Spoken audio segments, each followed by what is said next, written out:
Masyarakat Belanda tak terima Michelle Gers disebut orang Indonesia. Mengejutkan, Meliano Jonathan terbuka perkuat timnas Indonesia di bawah asuhan Sintayong. Jadwal timnas U20 Indonesia usai pesta gol ke gawang Maladewa hanya punya 1 hari istirahat. Dua striker timnas Bahrain ini pede tebar ancaman karena pernah menang 10-0 atas timnas Indonesia. Selengkapnya hanya di Region Champion. Sebelum kita lanjut ke beritanya, ada baiknya teman-teman untuk memberikan like-nya ke video ini, karena like itu gratis. Terima kasih.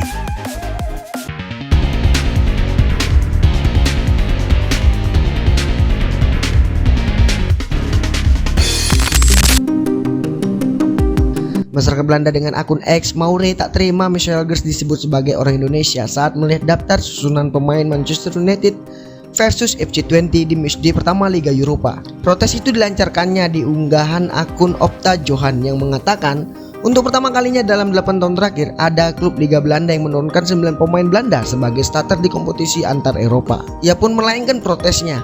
Melalui komentarnya, ia berujar, bukannya 10 pemain asal Belanda, Unistal dari Jerman dan 10 lainnya dari Belanda, kata akun X Maure mengomentari unggahan Opta Johan. Sejatinya yang disampaikannya tidak salah. Saat ini Michelle Gers memang statusnya masih sebagai warga negara Belanda. Rencananya baru pada Senin 30 September 2024 bek 23 tahun itu resmi menjadi warga negara Indonesia bersama dengan Eliano. Michelle Gers kabarnya akan mengambil sumpah WNI di Kedutaan Besar Republik Indonesia di Den Haag, Belanda. Balik lagi ke pertandingan Manchester United versus FC20. Michelle Gers tampil oke dalam laga tersebut yang dilangsungkan di Old Trafford. Sepanjang laga ia mencatatkan 92% umpan sukses, 3 tackle sukses dan memenangkan 1 duel udara. Laman statistik WorldScore memberikan nilai bagus kepadanya, yaitu 7,1. Gol Manchester United sendiri di menit 35 dilesakan oleh Christian Eriksen, lalu dibalas oleh Sam Lammers di menit 68. Hasil itu tentunya positif bagi FC20 yang bertekad melaju sejauh mungkin di Liga Eropa. Meliano Jonathan terbuka untuk memperkuat timnas Indonesia di bawah asuhan Sintayong. Pernyataan ini disampaikan winger 20 tahun tersebut saat menjalani wawancara dengan ex pesepak bola Indonesia yang pernah berkarir di Belanda, yaitu Yusa Nugraha. Ia pun berujar, ya mereka PSSI pernah 1 kali menghubungi saya, tapi itu sudah lama. Kayaknya mereka pernah kontak lagi, tapi beberapa agen saya dan ayah saya juga, sehingga saya bisa fokus ke sepak bola, kata Meliano. Dikutip dari channel YouTube Yusa Nugraha. Suatu kehormatan jika itu terjadi, membela timnas Indonesia. Buat saya ketika membuat keputusan, saya tidak mengambilnya sendiri. Saya tentu akan mengobrol dengan keluarga saya dulu, dengan saudara-saudara ibu saya dan ayah saya. Kita berdiskusi bersama dan kemudiannya hasilnya keluar. Tentunya saya tidak menutup kesempatan membela timnas Indonesia, jadi harusnya ada pemain sayap kanan di timnas Indonesia, ujar Meliano sambil melempar kode. Meliano Jonathan sendiri memiliki darah Indonesia dari sang nenek yang berasal dari Depok. Medio Juli 2024, pemain yang memiliki gaya permainan seperti Robben ini berkesempatan mengunjungi Indonesia. Dia pun berujar, nenek dari ayah saya berasal dari Depok dan kemudian pindah ke Belanda. Nenek saya sangat jago memasak, kata Meliano.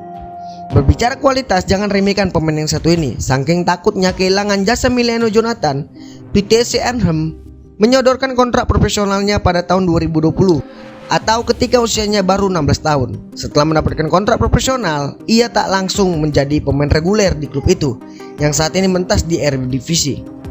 Ia baru mencatatkan debutnya di Eredivisie pada pekan ke-30 musim 2021-2022. Semusim berselang atau pada tepatnya 2022-2023, Meliano Jonathan tampil 12 kali.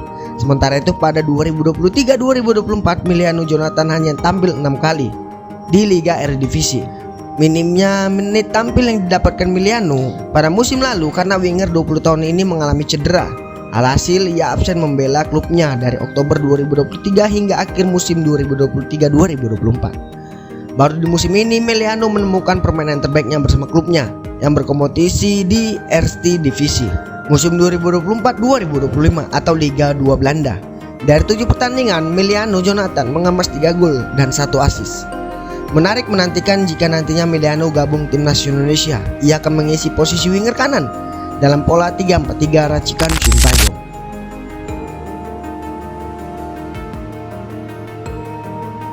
Sebagai informasi, timnas Indonesia U20 baru saja merampungkan laga perdananya di grup F. Tim asuhan Indra Sapri dihadapkan dengan Maladewa di Stadion Madia Jakarta. Pada kesempatan tersebut, timnas U20 Indonesia sempat tampil kesulitan pada babak pertama. Raven dan kawan-kawan memang tampil mendominasi tetapi tidak banyak memperoleh peluang emas. Timnas Indonesia U20 lalu mengamuk pada babak kedua. Timnas U20 Indonesia berhasil mengalahkan Maladewa dengan skor telak 4-0. Hasil ini bagus mengantarkan timnas Indonesia yang bertengger di puncak klasemen grup F. Tim Merah Putih selanjutnya akan melawan Timor Leste. Duel ini nantinya terlaksana di Stadion Madia Jakarta. Hal ini tentu menjadi tantangan bagi timnas U20 Indonesia. Seperti yang diketahui, timnas U20 Indonesia hanya memiliki waktu kurang lebih dari 1 hari untuk beristirahat. Kabar baiknya, penampilan Timor Leste belum meyakinkan. Timor Leste baru saja menelan kekalahan dari Yaman dengan skor 1-3 pada laga perdana. Ini tentu menjadi momen bagi timnas Indonesia U20 untuk kembali meraih kemenangan dan mengamankan posisi puncak klasemen. Selain itu, 2 kemenangan akan membuat peluang timnas Indonesia semakin besar untuk lolos ke Piala Asia U20 2025. Timnas Indonesia sepertinya harus mewaspadai pergerakan 2 striker Bahrain bernama Depan Mahdi saat kedua tim bertemu pada 10 Oktober nanti dalam ronde ketiga putaran kualifikasi Piala Dunia 2026. 2 striker timnas Bahrain tersebut langsung mengirimkan peringatan keras kepada timnas Indonesia lewat aksi-aksi terbarunya. Kedua pemain itu adalah Mahdi Abdul Jabbar dan Mahdi Al-Muhaidan. Mereka unjuk gigi bersama klubnya di Al-Qadiyah dalam laga pembuka Liga Utama Bahrain musim 2024-2025. Al-Qadiyah memborong 5 gol tanpa balas. Abdul Jabbar mencetak gol perdana di menit ke-19, sedangkan Al-Humaidan mempersembahkan gol ketiga di menit ke-89. Klub tersebut adalah juara bertahan yang merebut Liga Bahrain 2 kali berturut-turut. Kedua pemain ini merupakan pemain kawakan di timnas Bahrain. Abdul Jabbar yang berusia 33 tahun mengantongi 20 caps dan 9 gol untuk timnas Bahrain. Dia lebih sering memainkan sebagai center forward, sedangkan Al-Humaidan dengan umur 31 tahun sudah memiliki 54 caps dan 5 gol. Posisi utamanya adalah sayap kiri, tetapi juga bagus di sayap kanan. Ketika menghadapi Australia, Bahrain meraih kemenangan 1-0. Abdul Jabbar menjadi starter. Saat menjamu Jepang, skema penampilan kedua striker itu kembali diterapkan pelatih Bahrain. Tetapi hasilnya kalah telak 5-0. Pelatih Bahrain, Dragan Talashik, masih mempertimbangkan sejumlah opsi untuk menghadapi timnas Indonesia dalam lanjutan putaran ketiga kualifikasi Piala Dunia.